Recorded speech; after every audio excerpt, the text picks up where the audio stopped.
Now listen to the conversation and answer questions 1 to 6. What's up, Diana? You look like you're in bad shape. Yes, maybe I'll get sick leave from the boss and finally catch up on some sleep. I've barely eaten and slept in days. Those are warning signs of occupational stress. How are things at work? Terrible. After all the layoffs lately, the workload is totally overwhelming for everyone that's left. So I spend every waking moment in the office. I'm kept busy all the time. So you need to take a few minutes break every so often to clear and refresh your mind. But my boss will complain I'm not hard-working. She's so capricious that you can't predict her reaction sometimes. Maybe your boss just doesn't have a clue about how much you're really doing. Keep her updated on your achievements and projects. Also insist that she prioritize everything so you can manage your time better. That's right. I suppose that would help me regain some sense of control, but I'm afraid that she'll take that as a sign of laziness and give me the axe. So take the initiative and hit the job hunting trail now. You'll be surprised at how many opportunities are out there. That's encouraging. Anyway, you should cheer up and get rid of the situation. You know, according to a survey, about 40% of all people find their work very stressful, and 25% develop mental or physical diseases. Before you hear the rest of the conversation, you have some time to look at questions 7 to 10.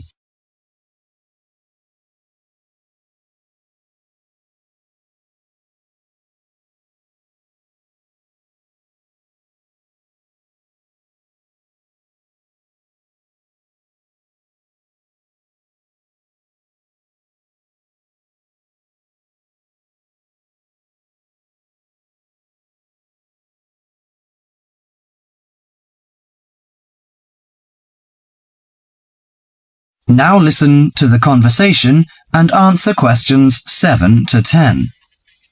So serious? I didn't know that. How do the problems start? You know, they start when conflicts at work induces stress. Your body reacts by flooding the bloodstream with hormones that tense up your muscles and increase your blood pressure.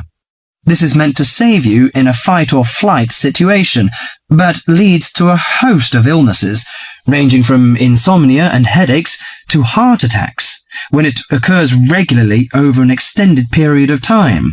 What should I do to prevent such things happening? Well, most occupational stress is attributed to a recognized lack of control. You should act in advance to relieve the problems. For example, you should actively pursue career opportunities rather than quietly worry about getting fired. Of course, you can't control everything, so you need to help your mind and body cope. Keep a journal to release your frustrations, take short walks to calm down, or if necessary, simply take a mental health day. That is the end of section 1.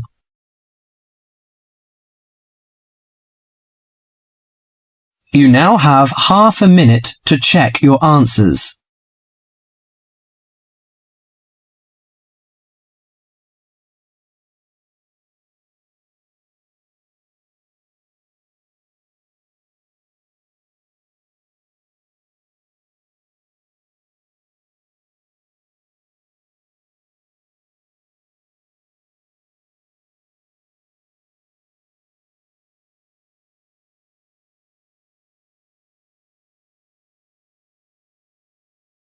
Section 2.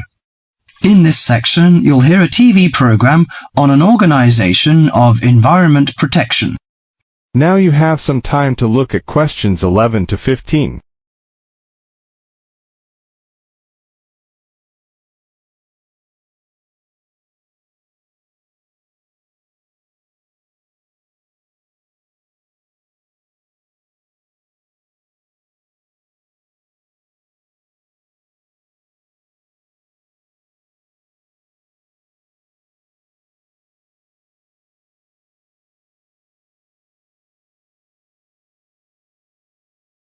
Now listen carefully and answer questions 11 to 15. Today in our studio is Sue Gent, a staff member of Clean Up Australia. Thank you, Tony. As we know, the mission of Clean Up Australia is to inspire and work with communities to clean up, fix up, and conserve our environment. Now, we are launching Say No to Plastic Bags campaign. The focus is to enable shoppers and retailers to reduce the number of plastic bags handed out at checkouts. How much do you know about plastic bags? Plastic is a recyclable resource. They are manufactured from non-renewable resources like oil and gas. The embodied petroleum energy contained in 8.7 checkout bags is enough to drive a car 1 kilometre. If plastic is not recycled, this embodied energy is lost from the resource chain. An estimated 36,700 tonnes of plastic bags are disposed of in landfill sites throughout Australia each year. Australians dump 4,000 recyclable plastic bags into landfills every minute. How does plastic litter harm the environment? Many thousands of seabirds and marine mammals die every year around the world as a result of plastic litter. When the animal dies and decays, the plastic is free again to repeat the deadly cycle. There are 2 reasons that plastic bags are particularly problematic in the litter stream. Firstly, they last from 20 to 1,000 years. Secondly, they escape and float easily in air and water, travelling long distances. Now you have some time to look at questions 16 to 20.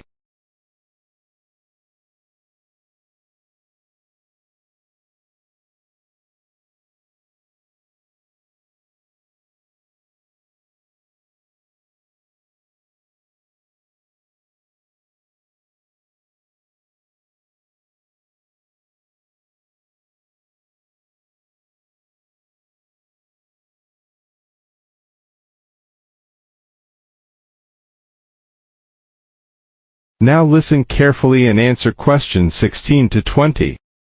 Now, any questions from you? How can I help reduce the number of plastic bags used? In addition to saying no to plastic bags at supermarkets, you can help reduce plastic bags at convenience stores and takeaway food shops. These retailers account for 47% of single-use plastic shopping bags. You can help in the following ways. For example, you can keep a reusable bag in your car or handbag to use for unexpected purchases. Besides, if you have placed a big order at a takeaway store, ask for the food to be packed in a cardboard box that can later be recycled. Could you tell me where I can recycle my plastic bags? Well, most larger supermarkets and local Stockland shopping centres have recycling facilities available. Remember to turn bags inside out and remove any receipts and food scraps before recycling. Contamination can cause problems in production and prevent recycled plastic from being used. What happens to recycled plastic bags? Plastic bags are recycled to make garden furniture, garden sleepers, flower pots, and new plastic bags. Should I use biodegradable plastic bags?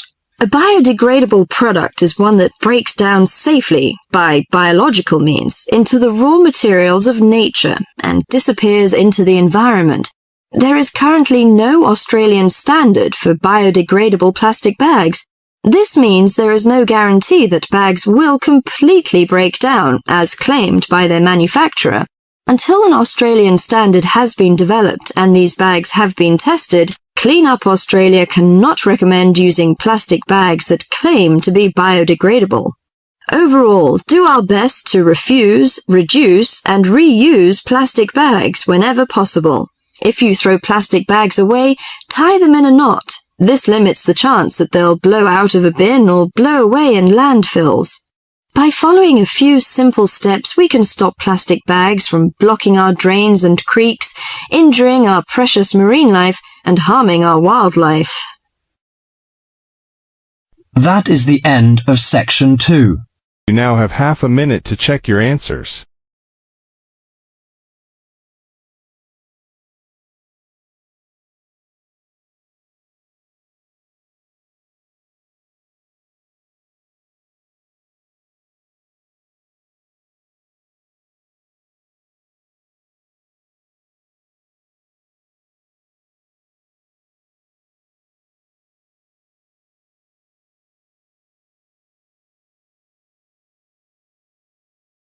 Now turns to Part 3.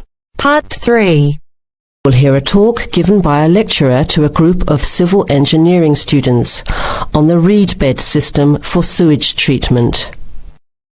First, you have some time to look at questions 21 to 24.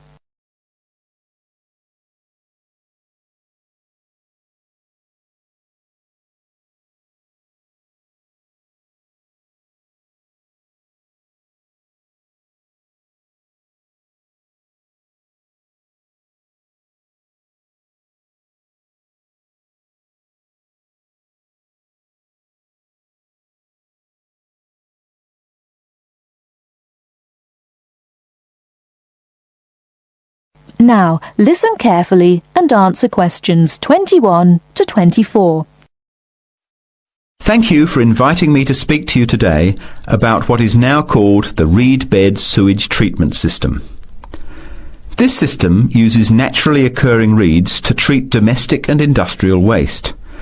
It's an environmentally friendly alternative to normal systems. You all know what reeds are like, don't you? Those tall plants with hollow stems that grow in wet places, like marshes, for example. Here's how the system works. First of all, an artificial marsh is created. To do this, holes are dug about 1 metre deep and usually rectangular in shape. They are then lined with clay or plastic, and the liner is covered with gravel. After that, a system of tubing is laid, with holes in it, and more gravel is added to cover that. Finally, reeds are planted in the bed. The sewage is brought to settling tanks. From there, it is distributed to the roots of the reeds through the tubing. Note that the waste material enters the beds underground and remains underground. The reeds conduct oxygen very efficiently through their stems to the roots system. Here, bacteria work to reduce the waste material to basic elements. What comes out of the artificial marsh is water that has been cleaned through a natural process. The purified water leaves the reed bed through a simple outflow pipe. The water that comes out has to be tested. Sometimes it's held in a pond until it evaporates or soaks into the ground. Sometimes, after testing, the water is discharged directly into streams and rivers. Before the talk continues, with questions from the students, Before you hear the rest of the talk, you have some time to look at questions 25 to 30.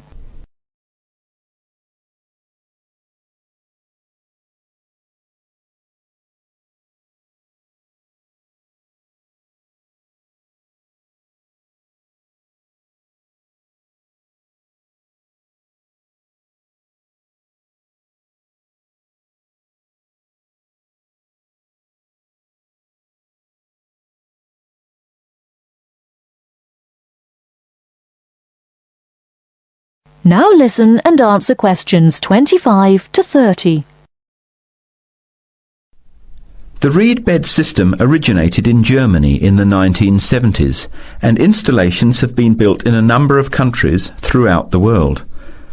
To give you an idea of the size and appearance of a reed bed installation, an area of 3 by 5 metres approximately would be adequate for a single house. It would look like a pond overgrown with reeds. There are cities with 150,000 people in Germany whose entire sewage treatment requirements are served by reed bed installations which extend for 10 to 20 hectares. There are two wonderful environmental advantages. First of all, reed bed systems are natural composters. As time passes, high-grade soil builds up in the beds. The soil can be removed and used for agricultural purposes. Soil produced from waste containing heavy metals would of course have to be tested and the toxic material removed by chemical processes. An additional advantage is that the reed bed can function exactly as a marsh, providing a healthy natural home or habitat for waterfowl and other birds, insects, reptiles and mammals. But there are practical advantages to a reed bed system over existing sewage treatment plants as well. At all levels, the cost is lower than for normal systems.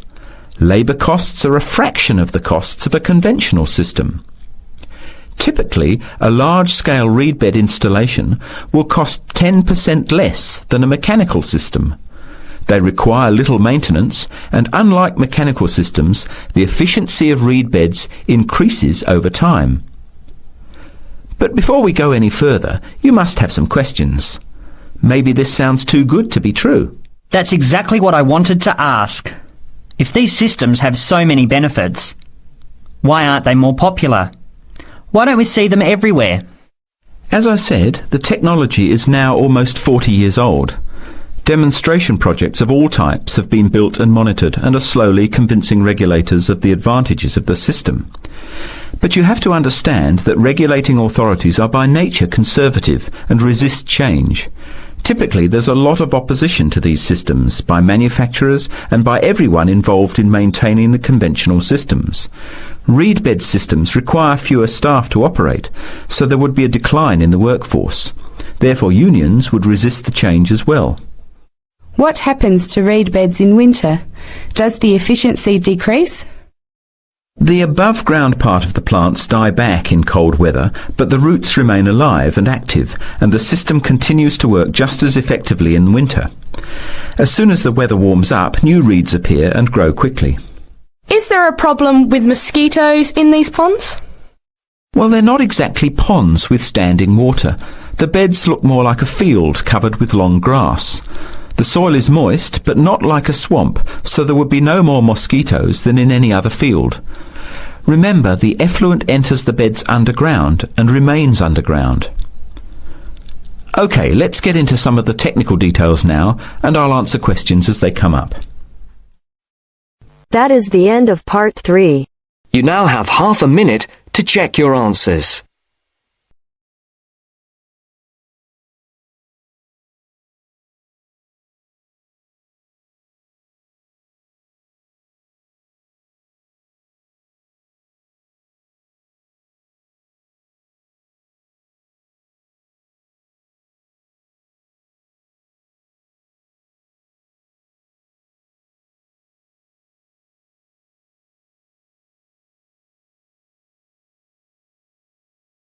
Now turns to part 4. Part 4. You will hear 3 students discussing exam techniques with their tutor. First, you have some time to look at questions 31 to 40.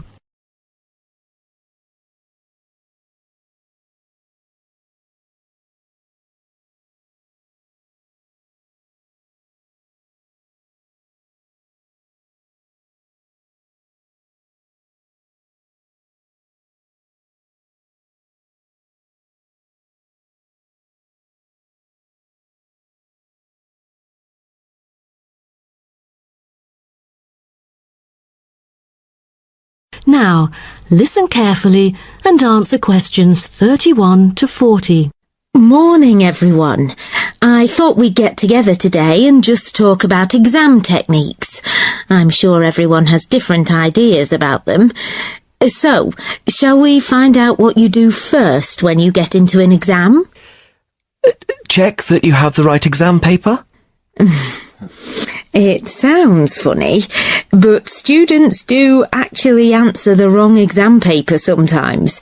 So check that it's your exam first. Then what? Write your examination number on the answer sheet? Well, it might sound obvious, but writing your examination number at the beginning of the exam can be a good idea. Apart from making sure the examiner knows who wrote the exam, can anyone say why? It can help you relax? Yes, that's right. Doing something easy like that gives you a chance to calm down. Right, so what do you do next? Read the questions carefully. Well, before you read the questions, what should you do? Read the instructions. Yes, you should read the instructions next.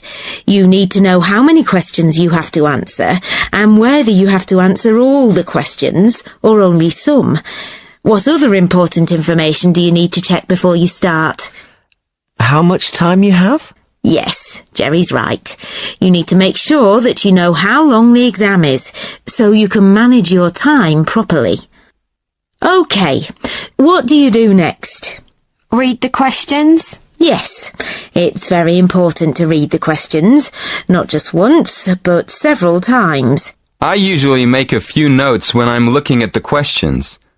Sometimes a question looks easy, and then when you start writing, you realize that it's actually more difficult than you thought. Yeah, but you don't want to spend too much time writing notes. No, but it's a good idea to jot down a few ideas to see if you can remember the arguments for the topics you studied most. Once we've decided, is it better just to start at the beginning and answer the questions as they appear on the exam, or should we start with the easy questions? Well, I start with the questions that I know better and leave the ones I'm not sure of for the end. That's what I do. But I still keep an eye on the clock, especially when the questions are all worth the same number of marks. Mac's right. If you write one very good answer, but it's only worth 30% of the marks, you still lose the other 70% on that exam. So it's better to write our main ideas for a question, even if we don't have time to answer it properly. Yes, absolutely. We can't give you marks for writing nothing. But if you give us your main ideas, we can give you some marks. Oh, really? I wish I'd known that in my last exam. I spent all my time writing a long answer to one of the questions and didn't get round to the other two. I didn't understand why I got such a low mark. Yeah, that's what happened to me. Luckily, my tutor explained it afterwards, so I never did that again. That is the end of part 4.